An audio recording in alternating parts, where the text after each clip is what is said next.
What's happening, people? Welcome back to the Brothers Geek Out podcast. Another episode for you guys on two brothers giving our thoughts on the pop culture, movie, comic book world, and then giving you our thoughts on real world issues as well. Guys, as always, please check the description.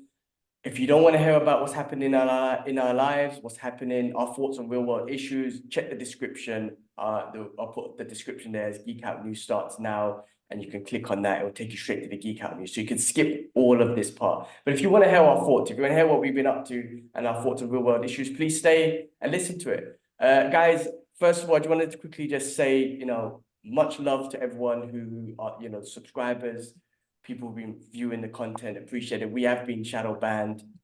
We have been censored because of our thoughts on real world issues about Palestine and whatnot. We are only reaching our subscribers. Our subscribers number hasn't dropped, but we're reaching only our subscribers and we're not reaching users outside of a subscriber space. So I just want to share the love to the people who are watching. Appreciate it. Please do show love and like and share and whatnot. We will be shadow banned because we're not going to stop talking about what we believe is right and our thoughts on Palestine or whatnot. But just wanted to share that. Just wanted to share. We'll get into real world issues later on. So again, if you don't want to hear that, you can skip it, go to the Geek Out News. But if you do, we'll talk about it in a bit. But on that note, always joined by Kibbs. How you doing, bro? Well, good, man. It has been such a busy week, bro. I'm mash up. After I got it last night, I was like, oh, how did I do it last year? Luckily, we got Ati on board on the team, but I know it's the fasting month, so I had to go show my face at a couple of events, and well, we got 4-day weekend coming up, but I'm really excited for that. Just to rest and sort some things out around the house. I feel like I've been on the go with work a lot recently, and then looking after the kids a lot as well. So yeah, my days are fully packed, bro, and it's hard to keep up with everything. Trying to get a moment to myself has been very hard, but other than that, all good. Can't complain. Like yesterday's event, like I mean, we'll go through it later on when we talk about movie news. But this morning, man, I had like a really weird moment with Lara where it's multicultural day at school today, so they dress up in, you know, anything that's in your culture, and she got the Bangladeshi flags on her face. I'll send a picture in the group later on. She was really quiet on the walk to school, bro. And she goes, I should have put my school uniform on. And I'm like, why? And she goes, because I'm different. And I'm like, the fact that a 5-year-old feels out of place already because of who she is. And I was like, you should never think like that. You should never, ever think like that. You are amazing. You are beautiful. Don't ever feel like you don't belong here. She was like, I don't look the same as everybody else. And I was like, you're not meant to. Allah created us in different ways. But always show love to others, And she was going to the school, bro, and I could see the worry in her face. She was like, oh, basic, I should have had my school uniform on. And then I was like, look, there's another person. She's wearing a different outfit from her culture, which was like an African outfit. And we saw some, and then she kind of started to feel comfortable, but then she was still like, I'm really shy, Dad. I don't know. And she was like that when she did the Oompa Loompa. Like, she was like, nobody else is going to do this. And I don't want her to be afraid of who she is, and I'm glad that she can express that to me. Like, I didn't think a 5-year-old could. I don't even know if I was capable of doing that with my parents, with our parents. It's like, to say that I just feel uncomfortable. I'm not feeling it. But just to get that reassurance to say, you know what, this is an experience. You look amazing. You are amazing. And it's that affirmative, like, I can't even say the word. Affirmative. Yeah, reaction? just kind of like, yeah, just like, just that positive confirmation to say, reassurance, just to say you're amazing the way you are. It doesn't matter how you look and the rest of it, a 5-year-old is taking that into place, you know what I mean? There's more to it, bro, man. Even like, now she knows more about Palestine and what the kids are going through and what families are going through. And she said, Dad, I'm just sad. That person doesn't have a home no more. And these kids don't have parents no more. I don't know what I would do without you guys. You know what I mean? And it's like hard-hitting stuff, man. She's coming to that age. She's understanding more. She's a lot more loving and caring. She really brightens up Nia's day. Like, Nia's a bit hyped now. It's because she's having breakfast. But she'll go quiet after, and I get to do some work. But when she sees Alara, oh my God, man, her face lights up. Them two got the best buddy. Yeah, you saw that video in the group when they were all running around at Mum's house. And Mm, Alara was like just in awe of all of them. Like, I can't wait to run around with you lot. It was amazing yeah. feeling. She was like, she's really giggly. I'm glad that we have some really cool babies in the house, bro. MashaAllah. Yeah, yeah. Now Alava's an No, no, amazing no. big sister, man. Like even there Yeah. was that picture with Isla where she was cuddling Isla and they were Oh, both watching the phone. It's like that she's yeah, an amazing big sister. She wants to be a big sister. She yeah, loves being a big sister. yeah. Be it with Nia, be it with Isla and whatnot. It's amazing. And then Idris being a big brother. I feel like being the only male and being the first one, this is something different there. He's still very so, and he's also older. He's very independent now as well. But Lava loves being a big sister, man. It's No, amazing. no, that's all I remember what she prayed for when we were like telling her, do you want a boy or a girl? And she was like, I want a sister. I don't want a boy. Anyway, her prayers got answered. She's got little Nini. But yeah, other than that, bro, yeah, so that was heartwarming this morning. And like, I know now, because we went through identity crisis, I don't want her to go through that. I wanted to know her history. And we do that a lot with with wifey, and we try and give her elements of, the Arabic culture and our culture, the Muslim religion. She started doing Arabic and she's doing really well, bro. Their memories, they just sink in everything. Mm. Uh, and then yeah, but that broke my heart a little bit this morning because she feels like she's out of place. She is loud. She is what's the word? She's expressive. She can Yeah, express she's herself. expressive. She's She's really good like creative. stuff like that. Yeah. Yeah. Uh, So I think she's struggling a little bit of how other people will accept that. Yeah. I mean, But yeah, it's amazing at 5 years she can acknowledge it. You know what's crazy though? I was just speaking to a colleague just like before this call, before our podcast, and I was talking to him about how I don't know much about my culture, and mm, now I'm older, I want to know more. When I was younger, I didn't really care really much about it. But mm, now I'm older, I don't want my culture knowledge to be gone after our parents. I wanna carry that on. And I didn't really acknowledge that until, recently. You know what I mean? For the longest time, I don't know. And I do want my kids to know about Bangladesh and whatnot.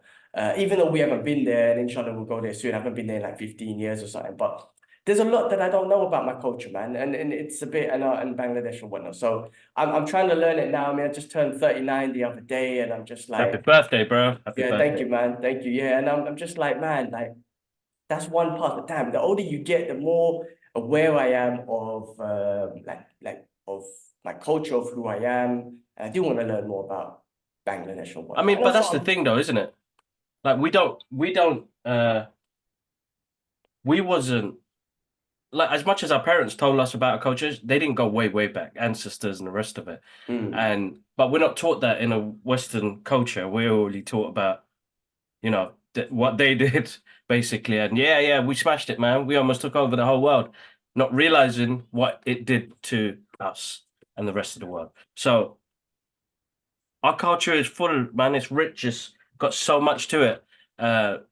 We you go way back to the Mongolian times. You know what I mean? Like, we probably ancestors of that guy, man. That guy was a fiend.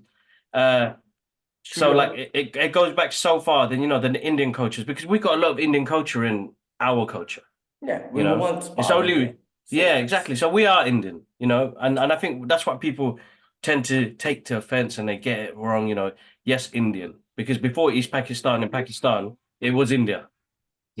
So we were Indian. Mm. It's the And it was separation in between. yeah, and I believe, Britain had something to do with the separation. Gandhi, I believe, Yeah, the wanted everyone, partition. Yeah, that's yeah, right. he wanted everyone to be peace and whatnot. And it was one country, but Britain's solution at that time was separation. Everything was separation. All right, you Well, Hindus stay separation of here, resources, Muslims isn't over it? there. Yeah, I mean, of course, resources being the main thing, stealing or making deals, whatever.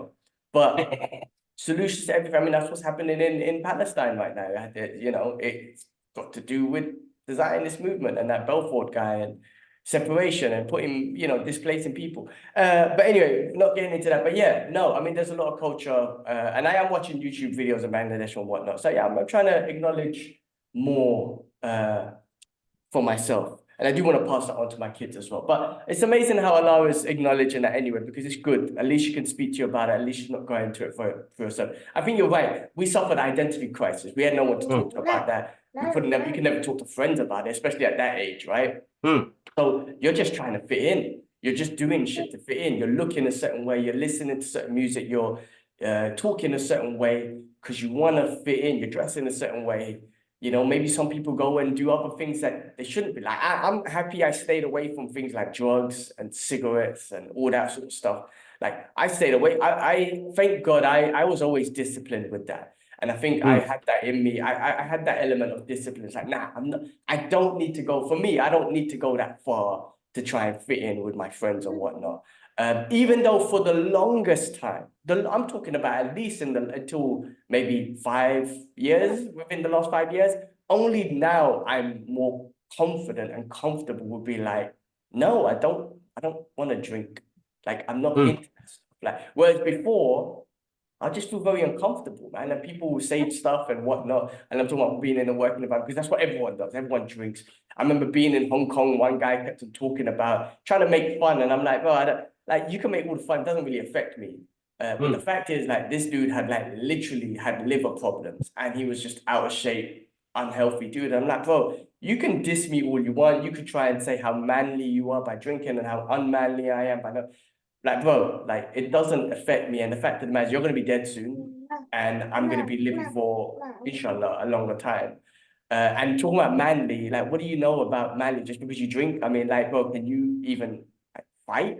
Like, can you protect your kids? Can you protect your family? I mean, are you funding for your family? Like, you've got liver problems. You're going to be dead. How are you going to set your family up? And some of the best fighters in the world right now. But I'm just using them as examples.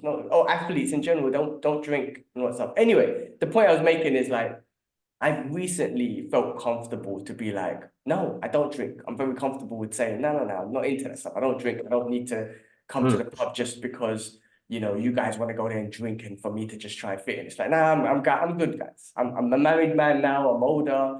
I love my religion a lot more. I mean, I always did. I'm just getting more disciplined with it. I'm comfortable saying, no, I'm not coming to the pub, guys. I'm not on it. I don't want to go there. Whereas before, again, it was all identity crisis. I won't drink, I won't touch none of the stuff, but I will go just to kind of fit in. And that's one thing I've learned a lot, man. I'm not doing stuff to fit in anymore with people. I love what I love, and that's it. I don't care. So yeah, and being in Dubai helps a lot as well because you know what? Drinking is not a thing here. You know what I mean? Like going out for food and all that stuff is, but drinking is not a thing here. So it's nice, it's nice to be in an environment where it's just normal for people for the way we live, sort of thing. But yeah, no, I'm enjoying it, man. I'm saying, like, it takes time. I think being your true self, it takes confidence. It's a working thing, man. You have to really battle your environment. You have to really battle whatever your environment is. And sometimes maybe your environment pushes pressure on you, so you're gonna battle that too. So it's not an easy task. I get that. But it's something they should acknowledge and work on. I think now, and people need to accept that more. And I think we've come on that path together anyway, bro. Like, for the way we do things now and we do stuff that we like. People keep asking me, like, how you get these opportunities and the rest of it. I'm like, it's like, do what you love doing, bro, and be you. Yeah, Be you. look at our channel. We've lost all views because we've been censored and what do you call it, blocked and all that stuff because of. But we're still doing it. I've had people say to me, "Oh, like, what happened? Like, is it worth maybe checking other platforms?" No. We're gonna carry on each week doing a thing. We're gonna put our time in and doing it because it's not gonna stop. We love it. I love talking about stuff. I love geeking about the movies and stuff that we're gonna talk about later. I like it. I love this. So just because we're being censored doesn't mean we're gonna stop because And I think that's where people get that wrong, bro. Because again, that sense of validation and oh man, we only got like 4 views and I only got, I got 0 likes. That picture was banging though, It's like, come on, man. Get your head out the space game. Yes, social media can be very cool, man. We get updates on like pop culture, and we post stuff that we adore and love, I think. Yeah, and that's how you should see it. It's a book of Mm-hmm. memories. It should be a Yeah. book of memories to you guys. Book of achievements. That's the main thing. Listen, I think, and I've had this conversation with several people. You can't validate on nothing. This, like, as amazing as it is to get that attention, it doesn't validate nothing and doesn't make you feel any better. All it does is probably adds more stress and anxiety on top of your head, thinking, man, that post should have hit at least 20, man. Man got 20,000 followers and I've got 50. It doesn't work like that, man. The algorithm will push whatever it pushes, what is like trending. We're not trending because we do our own thing. And I think that's the problem. People follow a trend. Like there was this video that I saw the other day, and the guy was like, he was quite upset because he was like, I'm doing all the trends, I'm following this and nothing. Be you, man. And I think that will bring that uniqueness to what you do. You end up looking through your own page because of memories. I go back on my page to look for, but basic, man, this video is cringe. Like delete. Because Laura and Nia are gonna go through it and be like, Dad, man, what the hell are you doing, man? So I go through it and say, good memories, bad memories. But I'll take out the stuff that I feel like, you know what, and they're gonna abuse me in my old age because of that video. But I want people to be more understanding on, listen, man, post a picture. It's memories. That's what it's meant to be. We don't have physical books no more. So Instagram, Facebook, and all of that is our digital library and memories. But I think people use it as a marketing tool, which for companies is fine. And for individual businesses, it's perfect. But if you're an individual person, public figure, or something like that, you know, like for me now, I know my platform is to use to send a message out there. I can put something positive out there, even if it's 5 of you that get engaged. It doesn't really bother me. I think before it did, before Singapore it did. It was like, oh man, we put a lot of work in what we do, and we didn't. Having that break kind of made me realize you lose focus in what you do, and I think it's important to the listeners as well. Like, listen, don't beat yourself up, man. I know people message me saying, what do you think of the content? And man, I think your content's amazing. Your content's amazing. You spread love. You spread pop culture. You're passionate about what you do. I think people need to step away from trying to follow what others are doing and do you. Yeah. And We then done you that. accept yourself in a different way, man, because you realize, we went through a little change, and I think we're regathering our thoughts on how we do things. But like the clips that you do is perfect. It's extra stuff for people. And then, I want to get back to doing the daily content like we did with those other clips, which was the little shorts. They worked, but it was because it looks good. And I feel like we get better information out that way for people to come to see us. But we're just doing what we think is fine. Like we're not doing it like how the pros are. We don't have no back in there, guys. It's only you guys that watch and listen. So Yeah, we it's a do it two-man not just, operation. It's just, it's I a mean, when two-man I say operation, two-man, yeah. we got Atia and whatnot to join our things. We've got Astro in the game and stuff. But this whole editing stuff, I mean, but this is what I'm trying to say. There were some points that I would try to copy other people's Yeah. like reactions and breakdowns and Easter eggs, and I was like, you know what, that's boring. I don't want to do that. I don't like that. And there's so much research that goes, credit to them because there's so much research that goes into it, frame by frame and all that sort of stuff.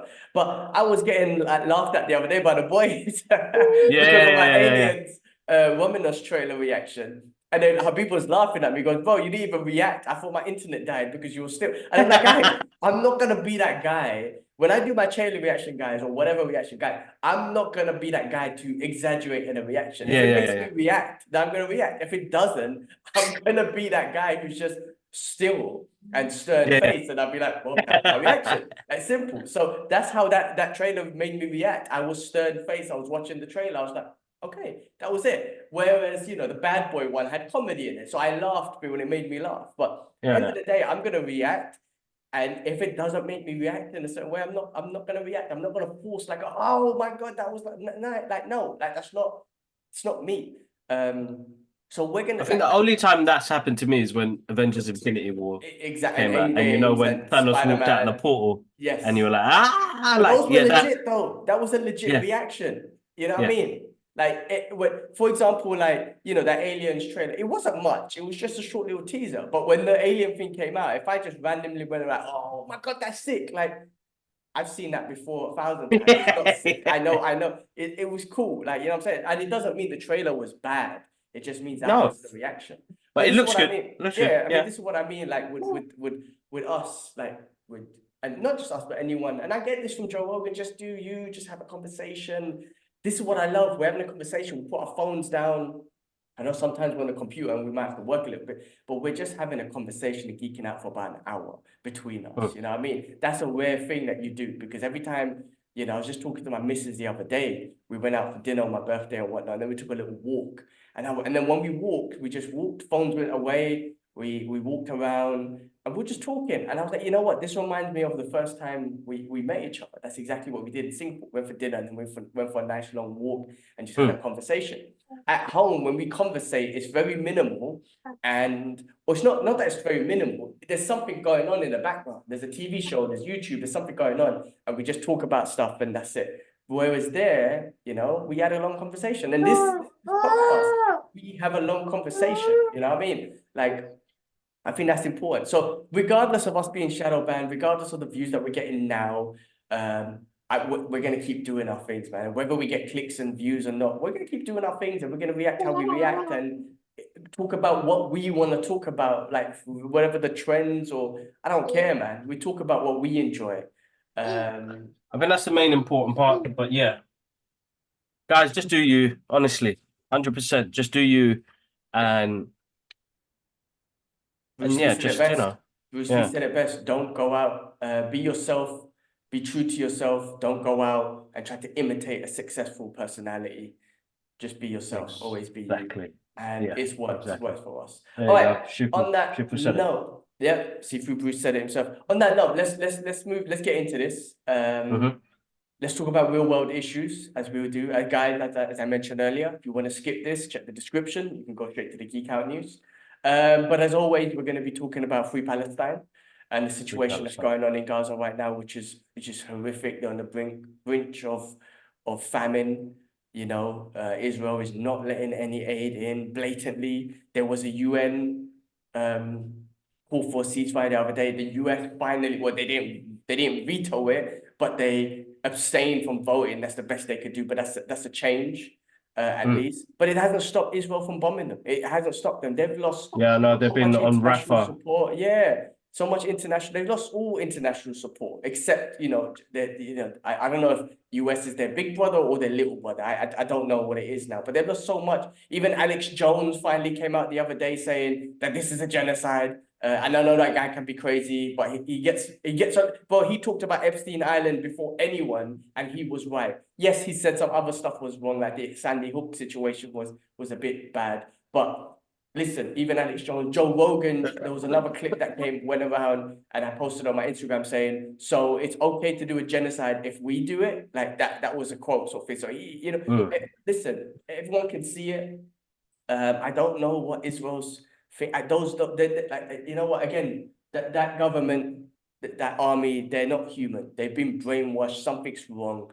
But you know, the world is speaking out still, but the world needs to take action, man. Sanctions, boycotting. You know, the countries need to do sanctions. Us people could do the boycotting. Us people could do the donating. Yes, the countries, the different countries, they need to obviously donate as well to UNRWA and all that sort of stuff. That they need to start sanctioning. The US, bloody hell, I know Canada stopped. I think that Canada stopped sending arms, which is a good thing. The US needs to stop sending arms, but they won't. But people need the countries. There's a larger thing, bro, going on here. Of course, the fact that we're coming up to 7 months, bro, soon. That all the way through Ramadan. Happening. They done the ceasefire halfway through. Israel obviously didn't. I'm not going to listen to it. It's all the way through Ramadan, right? Countries need to listen. The South Africa apartheid, right? Countries putting pressure in regards to like sanctions and boycotting is what made that change. The whole world needs to sanction Israel and they need to make a statement. These countries need to make a statement like that, not, oh, I condemn it, but then keep ties. No, get rid of all political ties, sanction them, man. Block oil and commodities and all that sort of stuff. Not to put them in a situation where it's like, all right, guys, we're gonna listen. let's make this deal and then get the world back to normal, get back to normal with them. But right now, man, when they're murdering and they're genocide, like the genocide's going on, it's like the world needs to take action now. I'm talking about the political leaders, man. We could do the best we can of speaking out and donating. Those countries and political leaders need to take action, sanctions and stuff like that, man. That's it, man. I keep saying we're too late, and it's horrible, absolutely horrible. I had a conversation with a Zionist again last night. Another one, okay. They shared one of my videos, then suddenly was like, "Oh, sorry, I'm gonna have to delete it," and I'm like, "Why?" And she goes, "Why free Palestine?" And I said, why did she share it in the first place? I don't think she clocked. Muslim brother guy, sharing some peaceful thoughts, shared my video. Thank you very much for sharing that.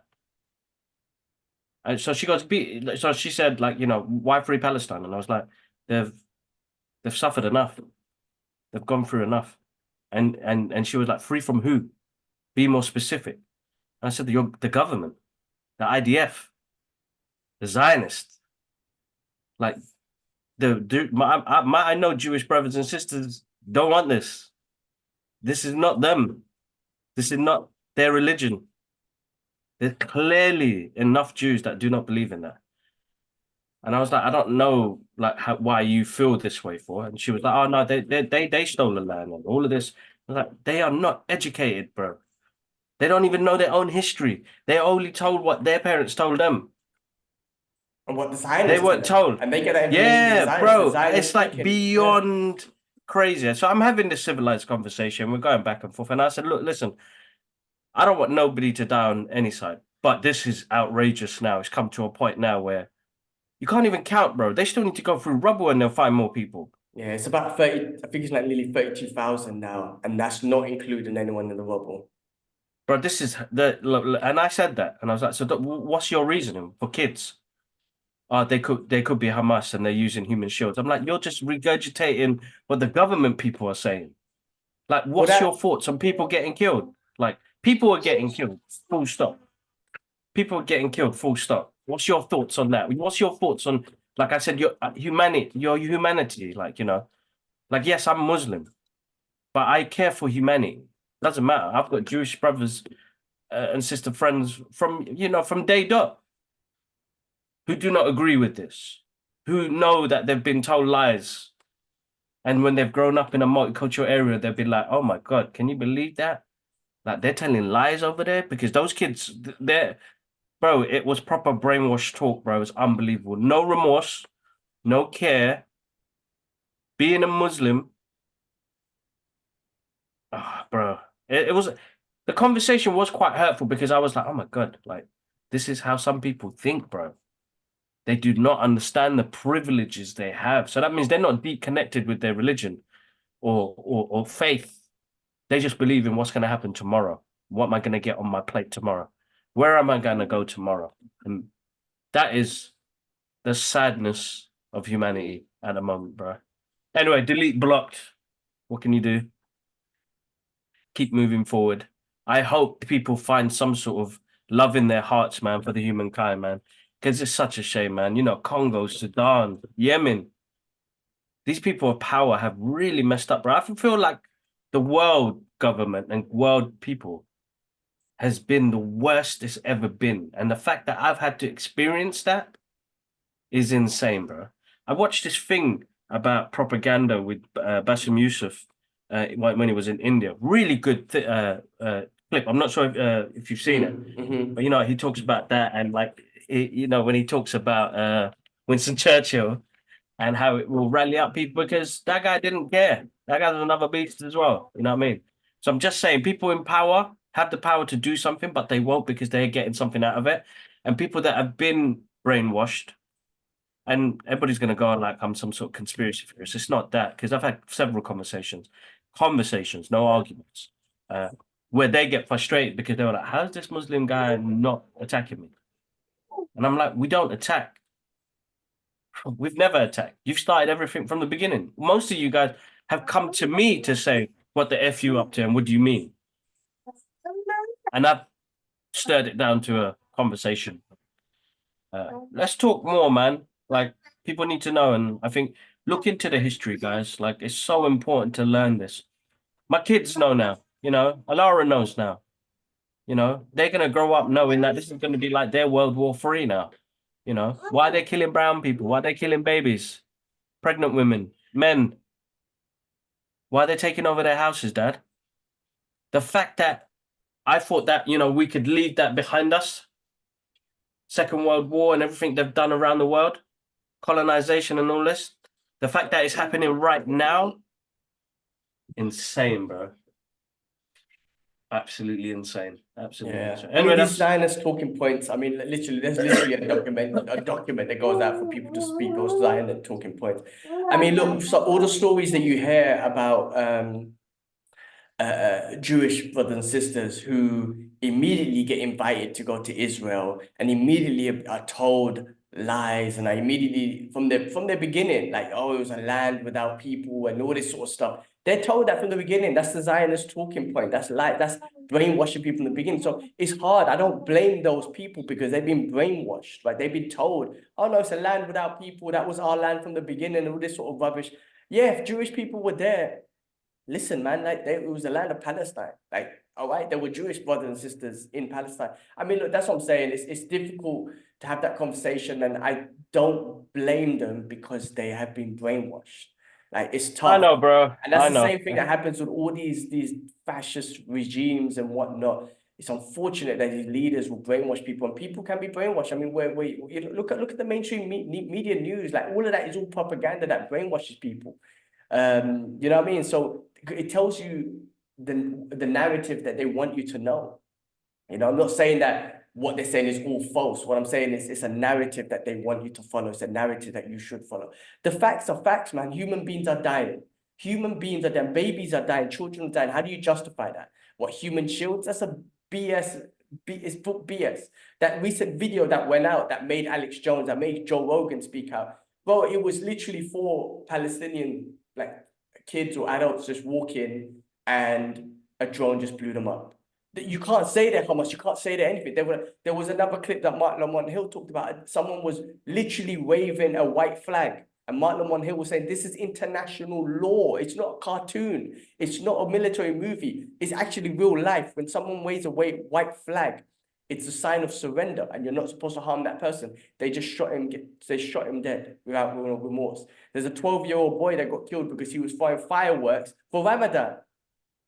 And then they shot him dead. And then the Israeli, one of the prime minister, whatever guy was like, I'm like praising the soldier that killed him. And they all like twisted it. Oh, he shot the firework at the soldier. I'm like, so you decided to shoot a 12-year-old boy in the head? Nah, it's all lies. You know the trauma that these IDF soldiers will have to live through Some after. of them, yeah. Because I think some of them won't because they are corrupted human. They're not. No, of course, but there's going to be more. more. I'm trying to work out when this comes to an end. When it does, what are people? Because, bro, majority of people right now that stand by Palestine is a bigger majority than what they're going for. And Israel is starting to get into trouble now because other countries are falling out. But the problem is nobody's gone in there to actually say, look, you need to stop now because this is madness right now. Only the US. Because now the whole world. Yeah, only the US can make that happen. They only because they got the. So US what have they backing. got on the US for them to be that scared of that small country, bro? It's weird. It's that APAC. I don't know the background, man. There's so much, right? But there's this APAC governing lobby that just funds all these politicians in the US. Listen, I don't know what it is that the US, again, it's a Zionist colonizing settlers project. Maybe that maybe I don't know. The truth is I don't know. I'm just talking shit right now. There's things an expert can talk about that, but it's only the US that can make that happen. And you know how they do it? Stop arms. You stop arms in them, giving them arms, and that's it. But you know what? They carry on arming them. And as long as you carry on arming them, they're going to keep blowing up and killing innocent people. The moment you stop arming them, they can't kill innocent people. And that's when peace can really be built. Now, the argument is that, oh, well, if Israel drops all their arms, Hamas will come in. That's bullshit argument. That they always say that, oh, Hamas will go in and do that. There's a quote that people say is like, if Israel dropped all their arms and Hamas dropped all their arms, there'll be no peace because Hamas will immediately start killing them. It's like, That's 100% BS. What will stop the violence if you stop the occupation, if you let them have their own state, right? If you stop stealing their land, if you stop killing them, if you stop killing their children, their mothers, their fathers, their brothers, sisters, if you stop all of that, that will work. That will work. It's a simple thing. It's a simple human thing. I'm just a random dude, but I think I know if I don't kill someone, if I don't steal someone's stuff, they're gonna leave me alone. I mean, it's as simple as that. But no, these politicians and these Zionists, like, really have this. It's weird, man. They're not human. They are not human. They're not human. And a lot of people who are, like I said, who I've respected, who have enjoyed their content, be it MMA fighters, be it comedians, I lose so much respect for them because I'm like, man, when it comes to humanity, you've lost yours, man. You've lost yours. It's not got nothing to do with Hamas, because no one gives a shit about them. It's about the innocent people of Palestine. So people have lost their humanity, but it's all changing because it's all digital. You can't hide it no more. And what Israel done, they've destroyed their reputation. And I know they're going to keep doing it, but the world, everyone's speaking out because they've shown their true colors. They are disgusting, colonizing, racist. I can't believe it's got to this point, bro, because I remember a couple of years back when they did the thing with the mosque, and they've really put themselves in it now, bro, because now they will know that that's going to be on top of them for the rest of their life. Well, eternity now. You got presidents of countries like Brazil, right? And I don't want to say these words. I didn't ever want to say these words or whatnot. This is the words of like Brazilian politicians and other politicians, calling them Nazis, calling them, like Joe Rogan said it in the podcast recently. So how do you do what happened to you to somebody else? Someone else. People are saying that. People are comparing them. I mean, politicians, high-end people, not me. I've never wanted to say those words. I don't want to say those words. But people are saying that. I'm trying to say, how do you do that? And that's what they've turned themselves into. How crazy is that? How crazy is that, man? And the heartbreaking thing is the real Jewish brothers and sisters, their religion is being hijacked. I've read a quote. Yeah, bro. It's heartbreaking. I think it might be Norman Finkelstein. I can't remember who it is, but it was someone who said that Nazis made me scared to be Jewish. Israel has made me be ashamed to be Jewish. I mean, you know what I mean? Like, Jewish brother and sister, again, man, I feel sorry for them, man. Like, the shit that they've gone through throughout history. And now I still think that they're still going through it, bro. Still going through it because it's just different a little bit. Like, now they're hijacking the religion. It's not like, oh, let's kill them all, which was horrific what happened to them. Now it's like, hijack the religion. I mean, that religion, man, them brothers and sisters, man, they've gone through so much shit. So we need to fight for them too. This is not just for Palestine or whatnot, but this is for the real Jewish brothers and sisters too, man. They deserve. One day they deserve their peace too. They deserve to just have their religion and bro, they do. They so do, man. Man. But yeah, guys, listen, go to our social media pages. Please donate. Do as much as you can. I've got the Guards of Relief on our pages. Every little helps, guys. Every little doesn't matter, even if it's £1, man. Whatever we can do to help them. All right. Let's move on, bro. Let's move on, guys. Free Palestine. Free Palestine. Things we watched. All right, let's go straight into some fun stuff, man. X-Men 97. So last week we spoiled episode 1, but I've seen episode 2 and 3 now, so we could talk about episode 2 and 3. Did you watch 3? Yeah. Goddamn. So we can't even talk about. All right, well, let's talk about episode 2. All right. So last week we talked about Cyclops and best superhero landing of all time. I know Ahmed was cussing me. It was like, it's an actual thing. I'm like, I don't care. It's a thing now, right? But episode 2 with Magneto, boy, first of all, he looks good, handsome or not you anymore, but handsome dude. He aged well. I know it's a cartoon, it's weird, I know, guys, but they drawn him well. And he's powerful. The animation, the dialogue, things have changed. I know it's still X-Men 97, but you have to notice things have changed. The animation, the dialogue, the action, the violence, the sense of violence that they've taken it to. Like, you see a bit of blood and stuff like that now, which you didn't before. So things have changed from the original and whatnot. But remember the end of that episode where he took those board members and that that assassin dude or whatnot, and he just executioner. He flew them up to space, and the statement that he made, and the statement that he made was just fantastic. I mean, just to show that he has changed, that he could crush you, and the way he done it was so devastating. It's like, man, he's so powerful. Yeah, definitely. But he made a statement of like, my friend Charles believed in me, and that's what I love about it, is this underlying story, because he is Magneto, but Charles has such faith in the Union and such faith in his friend Magneto.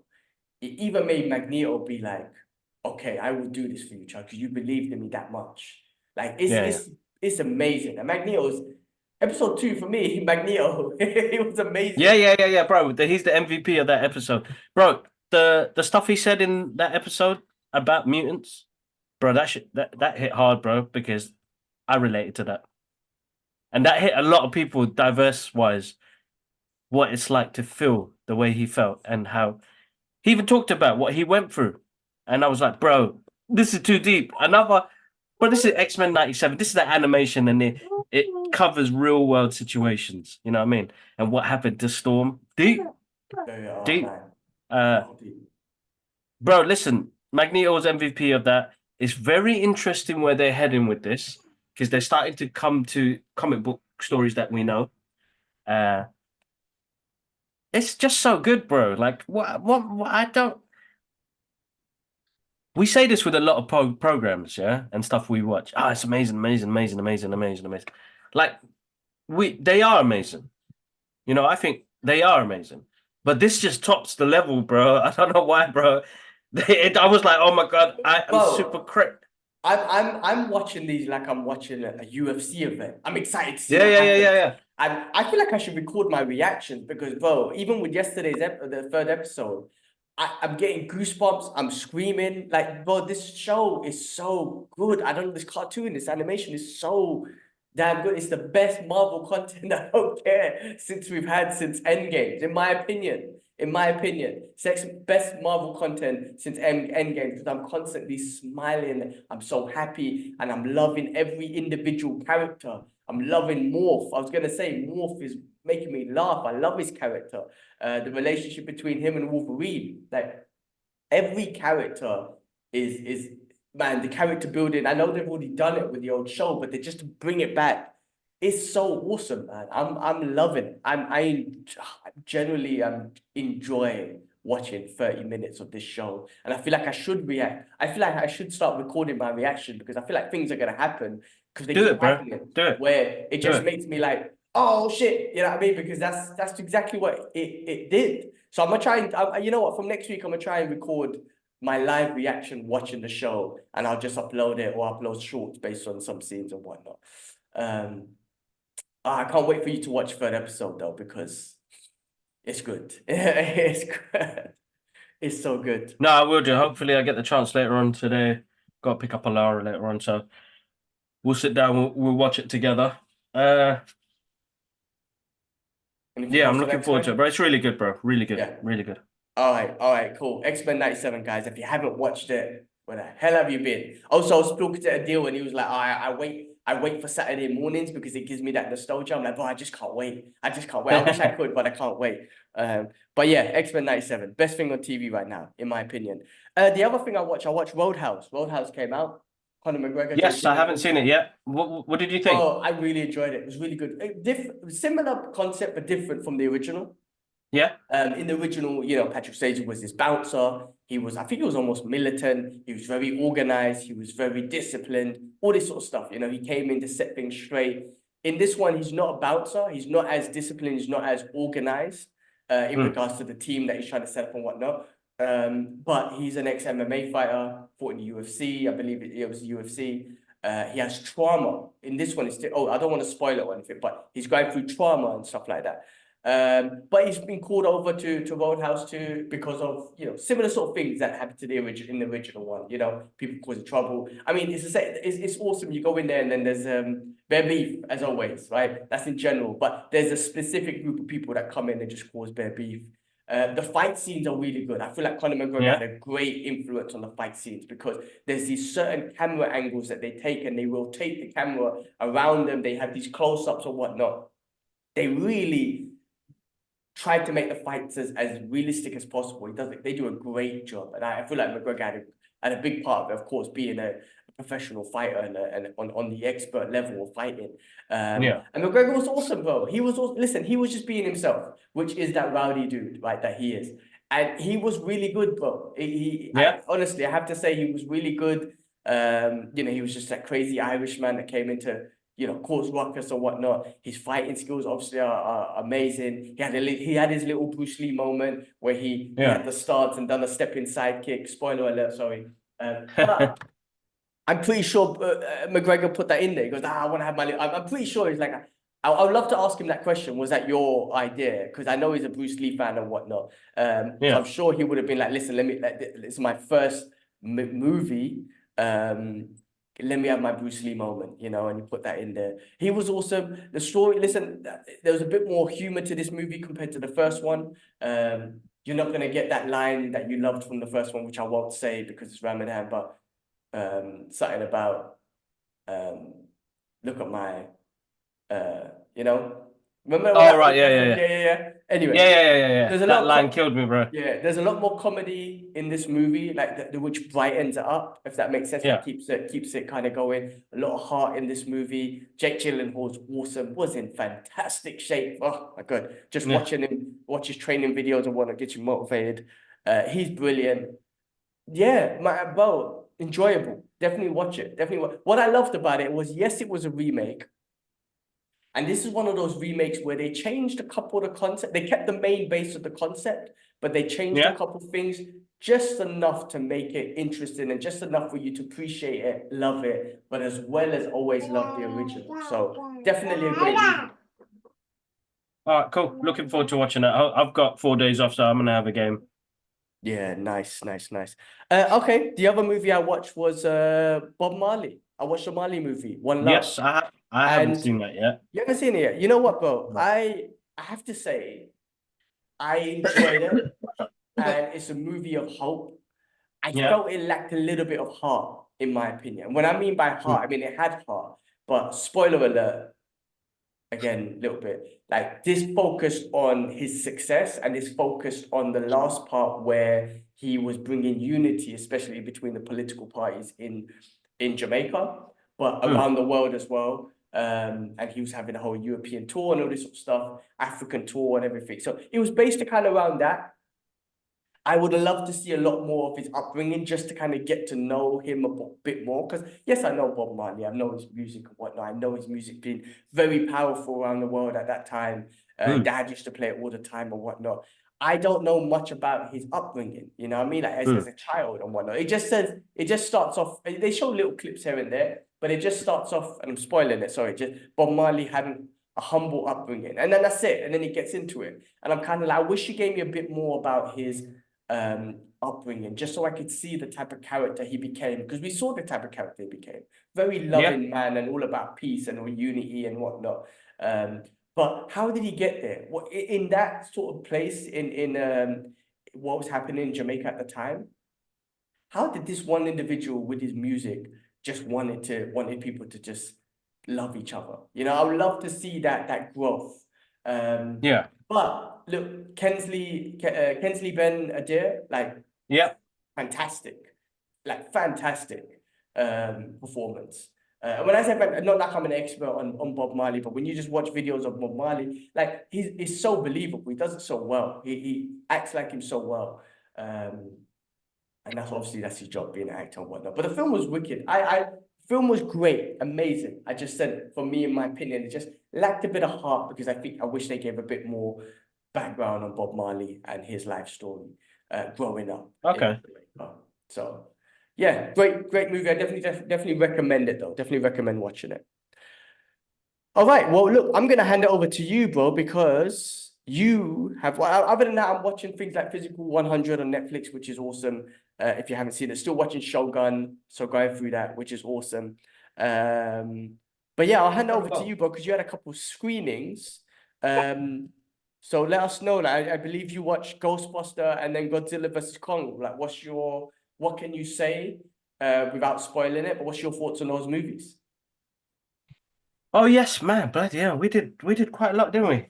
Forgot about Ghostbusters, bro. Bloody hell, what a week. Uh, so here we go, man. Let's start off with Ghostbusters Frozen Empire. Where did you throw your water bottle? I can't find it anywhere. You just dashed it somewhere. All right, sorry. Nia is. Oh, you need to get out. You want to go in your prison? All right, not long, not long. Give me 2 minutes. All right, so Ghostbusters Frozen Empire. We saw that last week. Bro, you know what? And I think Oh, not that I'm getting I say that critical. I'm looking at your face. I'm like, man, because the last one was so good. Like, I feel like Bro, something the last one about was amazing. It had heart. I just felt like this one didn't have heart. I felt like this was a bit of a cash grab. It's still good fun, bro. Getting to see all the, you got the new guys and you got the old guys coming together. But there are some things in that movie that don't sit well with me, where it's like there's far too many people in this. That's what I found. So when you try and share screen time with 8 people, it's very difficult because we watch something like Avengers Endgame and Infinity War and Avengers. You can, because they've already got their backstories. We know so much about them. They've had their individual movies. But with this, the new guys, I wanted to get to know them more because in Afterlife and after what happened, you're like, it'd be nice to see a continuing story with that. But listen, bro, there's some great one-liners. Uh, I don't know. It just didn't hit me well personally. But it's still a great fun watch, bro. It's a Ghostbusters movie, and it's got the original guys back. I mean, I just found out the other day Ernie Hudson is 79 years old. That guy's a vampire, bro. But he looks good. He looks good. That's why Bro, I he hope he looks so lifestyle good. does. Yeah. That he looks so good. I tried to send these things to dad, and because I saw Chuck Norris when he turned 84 and he was hitting a punching bag, and I tried to send them to dad. I'm like, Dad, that could be you. Like, stop saying you're old, man. Look at these old guys doing it. Like, trying to get dad motivated. You know what I Bro, mean? send him that Ernie Hudson one, man. Anyway, listen, Ernie Hudson, you look awesome, dude.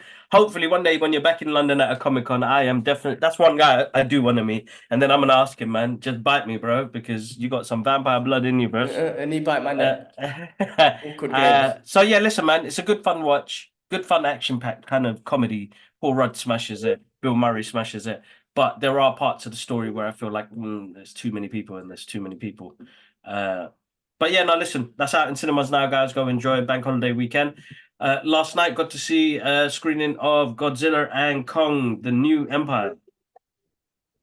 I'm gonna be totally honest, bro. I lose. I fell asleep. Is it because you were tired or because the movie was boring? The movie was boring. It's the human element.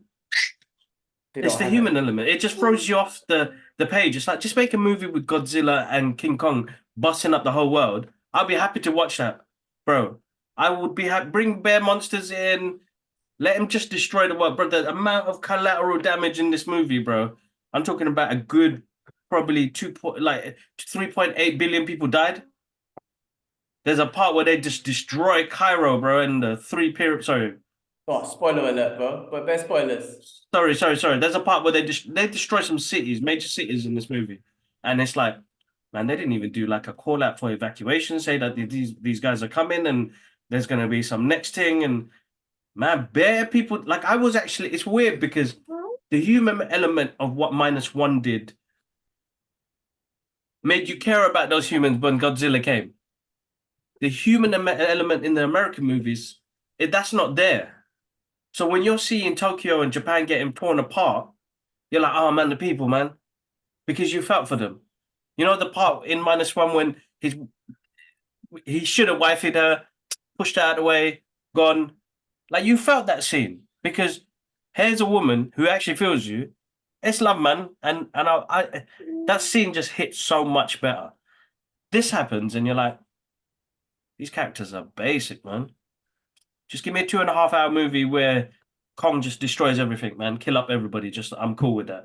Let Godzilla just roll around the world or something.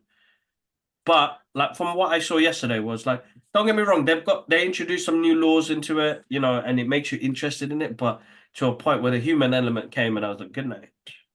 And I woke up at the last bit of the movie, bro. The Warner Brothers one has made like Godzilla a good guy, whereas in the Japan one, he's always been the bad guy, right? Yeah. You know, yes, he comes to fight monsters here and there as well. But when I say bad guy, he didn't care for the humans. He did his shit, right? And he fought some other monsters and whatnot. But yeah, I mean, we spoke about this, right? Because we always said like Godzilla minus one made us eat our words about the human element. But I just think that they maybe I think minus one and the Japanese writers just do a much better job of the human element. Whereas in the US one, maybe it's all about the production, the action, the choreographing. Because if you look at the Japanese one, bro, the choreographing was him.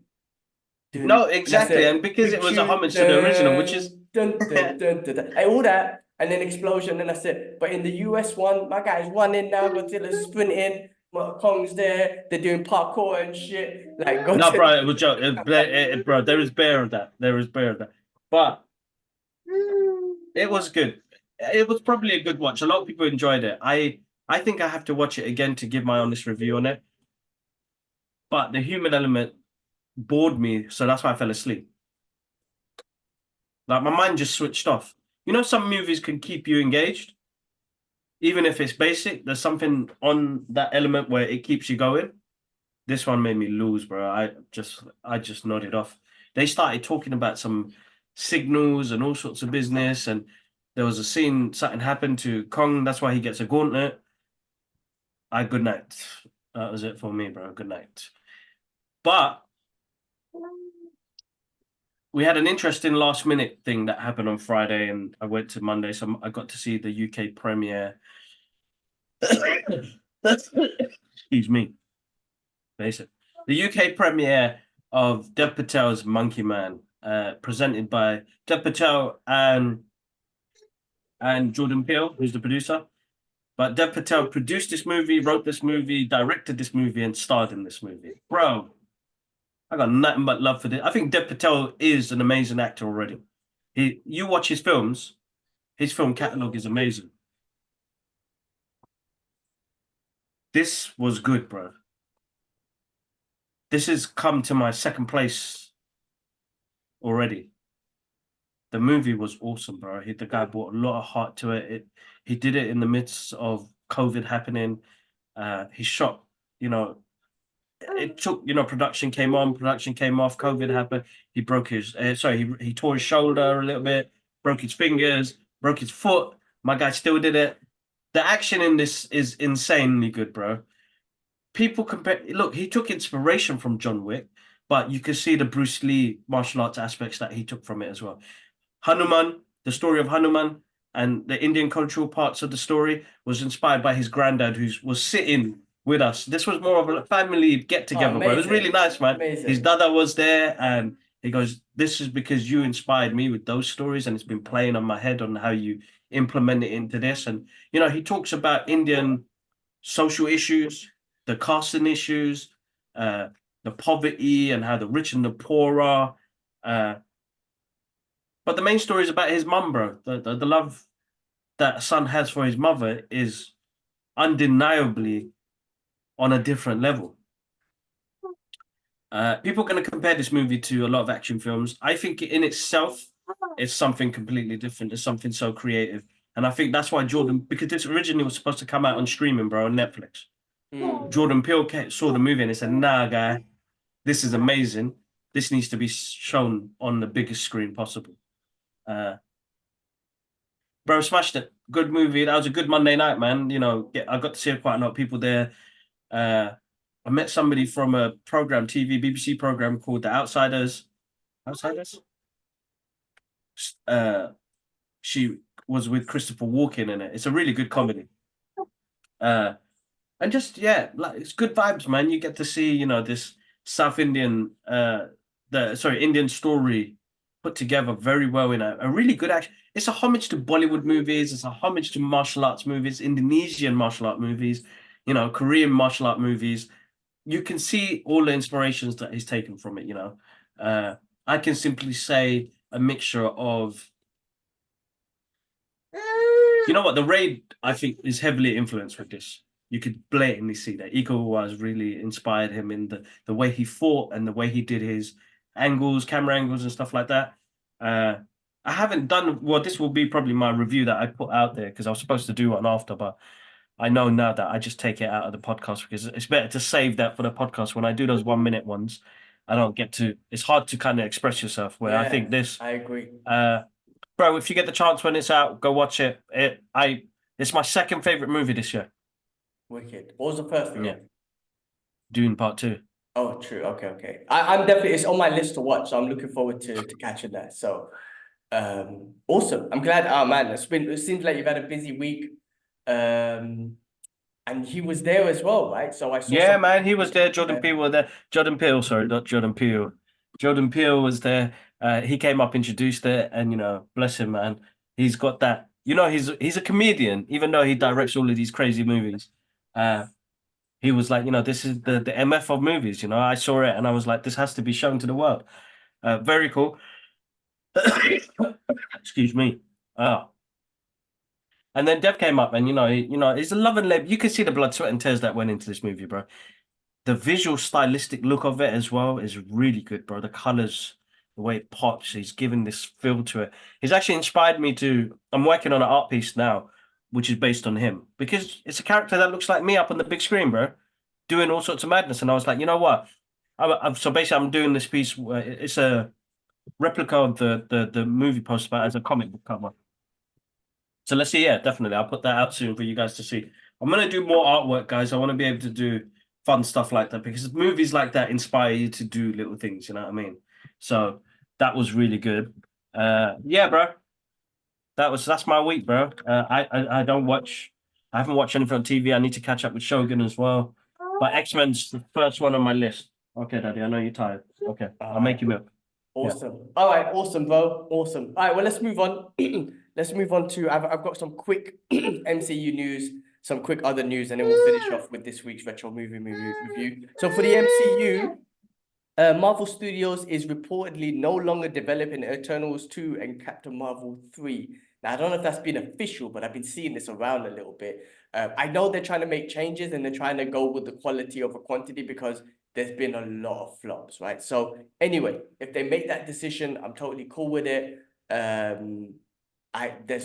Honestly, with those movies, I think those characters, they could just jump in and out and whatnot. And we'll see. But anyway, Sony's Venom, animated Venom. Apparently, I saw Seth Rogan is to write it and produce the R-rated Sony Venom animated series by Sony. So let's see what I think Seth. Yeah, it should be good. I think that should be good. I mean, Seth Rogen was in both Teenage Mutant Ninja Turtles. Well, he was a voice anyway, right? But he was writer as well. Writer and producer, yeah. Yeah, I think Sony's been losing with the Spider-Man stuff recently, so maybe the animation's the way forward with them. All right. Moving on to other movie news, just some quick stuff here. They're looking to do Happy Gilmore 2. It's in the works. Yes, so I saw that. Yeah, that's awesome. Adam Sandler, Happy Gilmore, love that dude. Love that movie, so that should be funny. It'll be interesting where they take it all these years later. And then new live action films based on Michael's End's classic, fantasy, The Never-Ending Stories are on the way. So I don't know if it's, so I think they're doing some new live action Never-Ending Story stuff. Really? Bro. Yeah, that's what I read. That's what I got here. I saw that. So I don't know if it's a show. I don't know if it's a movie. I don't know, but some Never-Ending Story stuff. All right, interesting. We'll have to see what they do with that. Yeah, that could be one of the retro movie reviews that we could do on. Yes, definitely. Talk about retro movie reviews. Let's move on to that. Let's finish off with that. This week, retro movie reviews, we are going to be talking about Shogun Assassin 1980. Now, I was trying to find it. What is that? Like 20, 40 years ago? Is that 40 years ago? 20, bro. 40. You're talking a whole lot, bro. 40, 44? 40, what are we at? 44 years? Bloody hell. I was looking for a movie to watch and I came across this and I was like, you know what? I haven't seen this in years. It's an adaptation of like Lone Wolf and Cub. Bro, it's fantastic. 1980. It came out in 1980. So yeah, it's 41 years old. Yeah, bro. I mean, directed by Robert Hudson and then Kenji Misumi. And it's got, I think it's Tomisoburu Bura Wakayama. Anyway, bro, you can see where a lot of movies get their influence from when it comes to these like samurai movies and whatnot. But Kill Bill being one of them. But this is one of those movies definitely. where the choreographing was so cool and the action was so cool. It was like it was the ones where like the blood just like anime. It was literally It was just splurting everywhere. Done like an anime. It was so freaking cool. The choreographing and his character was just, and the dialogue in this movie was awesome. His character was amazing, just being a Shogun assassin for the Shogun, and then the Shogun goes crazy, ends up killing his wife, and then he goes on this mission of him and his son, just kind of protecting his son, where the Shogun's sending constant ninjas and whatnot, and he's just taking them down. And I love the little boy narrating the movie was such a I don't know if that was one of those again one of those new things where you got a young kid narrating the movie and the young kid's talking about his father, the young kid's talking about how many heads he's chopped off, how many people he's killed, and he counting the numbers 343, 300. It's fantastic, man. And also, like, I feel like there was another scene which I loved was where his son was captured. And I feel like a lot of these movies, like be it Equalizer and Taken and whatnot, you know, there's that element of that special forces where they like, you know, where they're blindfolded and they can sense where they're going because they're hearing sort of things, or where they're counting. You know, in Equalizer where he's counting the minutes or the seconds.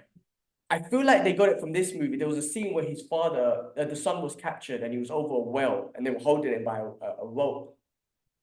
And but the samurai discipline and whatnot was different level, man, because he was telling his son, and he's already kind of like educated his son that this is our life. And he tells his son, you're gonna go. He basically tells his son, you're gonna go be with your mother now. Basically telling him you're gonna die, right? It's crazy again. Anyway, the son drops the slipper and he's counting the number of seconds it takes for the slipper to hit the water. So then he knows that's how much time he has to kill these dudes and grab the rope, right? I feel like, I mean, again, there's so many movies that came out, but in the 1980s, I feel like this is one of those things that really set the stone of these like assassins and these well-trained assassins and whatnot. Because that was a scene like that. Even with his son earlier on in the movie, as a baby, I mean, it's crazy. As a baby, he made his son make the decision. Here's a ball, here's a sword. If you pick the ball, you're literally, he's basically saying you're going to be, you know, I think it's Haku where they killed it, they sacrificed themselves. He was like, this is a baby, bro, call it. If you pick the ball, you're going to join your mother in peace. If you pick the sword, you're going to join me, but our life's going to be hell. But you're going to be a warrior like me. So the sword, the boy obviously calls to the sword. He's a baby, doesn't know. But this is the sort of storytelling that this movie's showing us, and the Japanese shogun samurai kind of way of thinking, man. That's right. It's crazy, bro. It's absolutely amazing and fantastic. And the choreographing was amazing, bro. Just the way the blood does splatter was amazing. When he chops off some dude's head and the blood just goes, it's proper Fist of the North style, man. I mean, I think Fist of the North Star, in fact, might have came out after this. So I think it was influenced by that. It's amazing, bro. It's absolutely fantastic, man. And no, even it's a great movie, bro. The character, the costume designs, but like Big Trouble in Little China, all of them. Obviously, it's all samurai attire and whatnot. But it's all that influence, man. I mean, it's all that influence. They look like, you know, Big Trouble, the characters from Big Trouble in Little China and all the other movies you see. But man, going back and watching this movie again, it was one of those movies that I did not feel like, do I have to really watch this? Like, or, you know, it wasn't a chore. It was like, oh my God, this is fantastic. This is amazing. This is cinema. For me, it felt like cinema history. I don't know if it goes down as one of those movies, but again, the storytelling, the cinematography. The cinematography is something I didn't speak on. The cinematography and the screen captures are beautiful, bro. The sceneries and the angles that they took, like when they're fighting and whatnot, in meadows, in waterfalls, in stuff like that, in the sand at the end, and just capturing that wide shot and just having the samurais, and even when they freeze at a point of strike, you know what I mean? Like they're capturing art, they're capturing imagery. Like I feel like this movie was ahead of its time, or set the standards at that point, or broke a benchmark or something with all those sort of things. And it influenced so many movies to this day. It was absolutely fantastic, man. I really loved it from all angles. So great movie, So man. Shogun. I haven't seen that in ages, bro, and I feel like that, you know, as you said, that it's influenced so many movies, bro. But as you get the visual style, bro, the look of it, the blood, the way the violence was, but the way it was choreographed, but the decision making he gave to his kid, bro. You know what I mean? I don't even know how old we was when we watched that movie. Now thinking about it, because I know it's one of Sassa's favorite films. I know, super violent. I don't know why Super you let us violent. watch it. Super violent, but it just showed us how cool cinema was, bro. And you know, from that side of the world and respecting the culture, and you know, the way of Bushido and being a Ronin and all of that stuff, like that stuff resonates with us so well, bro, because it's just like amazing, bro. Like to this day, I bet that movie was a good watch. Like you really enjoyed it. Oh, 100%. 100. And his characteristics and his he came across this as this guy who lost all emotions, right? The Yeah. kid is narrating his character. He is the assassin for the Shogun. So he killed hundreds of people. But when he comes home to his wife, he forgets about all of that. So again, love, the love of his wife, the love of his family, where he forgets that he's an assassin for the Shogun. But after his wife dies, he's still with this stern dude, but then it's the love for his son. But he tries not to show that because he's already taught his son, and I think he's already built the discipline and the mind frame that this is the life that we're going to live. But there is the love for his son, the protection of his son. But he doesn't show that, but you can see it in his actions. Like he's very stern, he's very disciplined. This is the way, that's it. But you can see in his actions that he has to protect his son because his son made that decision in the beginning, and he had his love for his wife. It was even the acting was brilliant. I'm seriously, a 1980s movie. You might laugh at some of the dialogue, not dialogue, but some of the looks and whatnot. So the acting, I thought, was brilliant. I really have to say, man, it just looked cool, man. I remember Ibby, Young and Dangerous. Yeah. There was some dialogue that they took from that movie in one of their tunes and whatnot. This is one of those movies that where people, you know, hip hop artists and whatnot would take dialogue away and sample it and whatnot. Oh man, such a cult classic movie, man. I hope it still gets the shine and the credit that it deserves, because for me, I feel like this is it's a cinema history movie. I just don't know if experts, you know, feel that way. In my opinion, though, falls into my cinema history greatest of all time movies. No, bro, greatest of all time, 100%, without a doubt. I think it's one of those important movies, bro. Like, you know, it plays a big part in cinema, bro.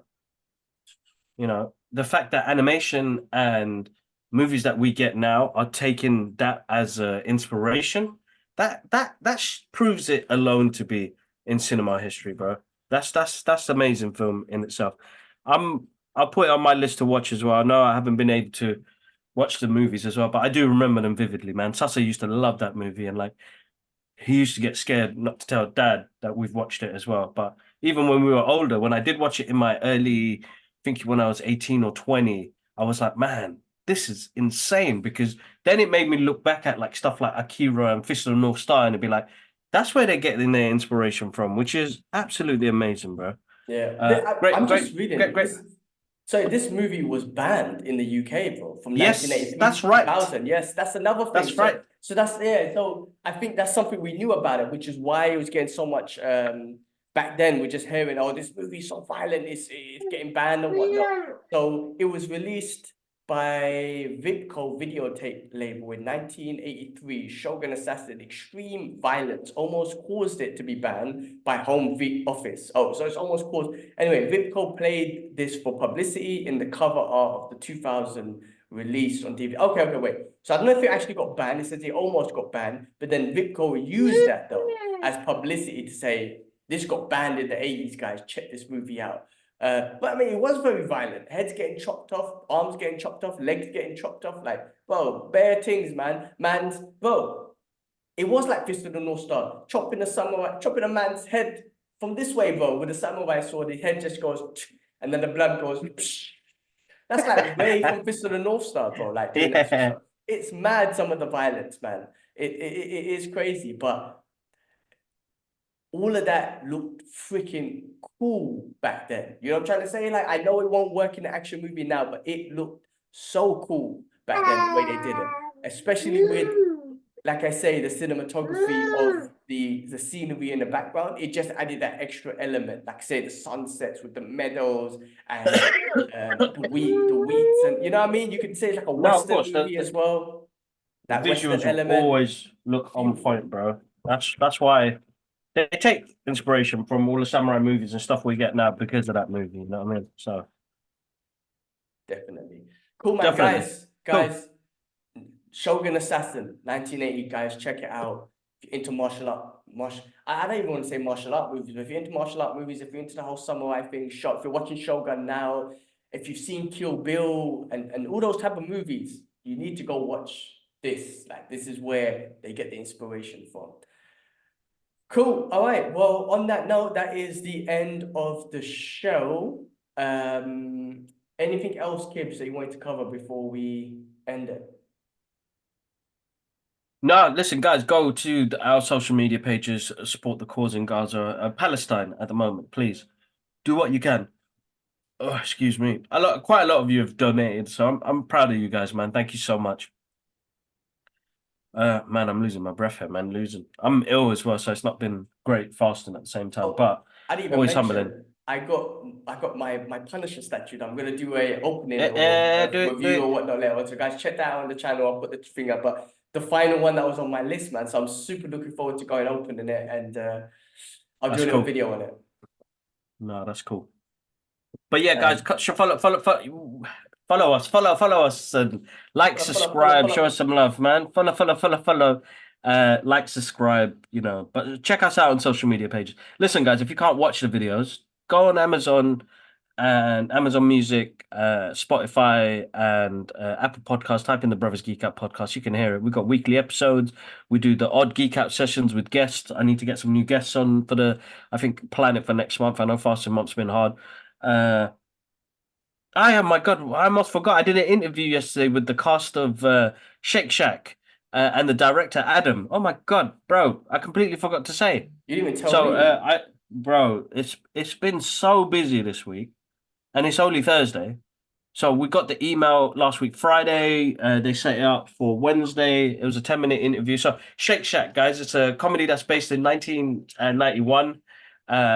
About these two friends that kind of like entrepreneurs and little hustlers work at a Shake Shack. They rent it out and then they start selling like drinks and hot dogs, and it's a coming of age story. You know, a kid trying to find his place. He's a teenager. He's making money. His parents are giving him jokes.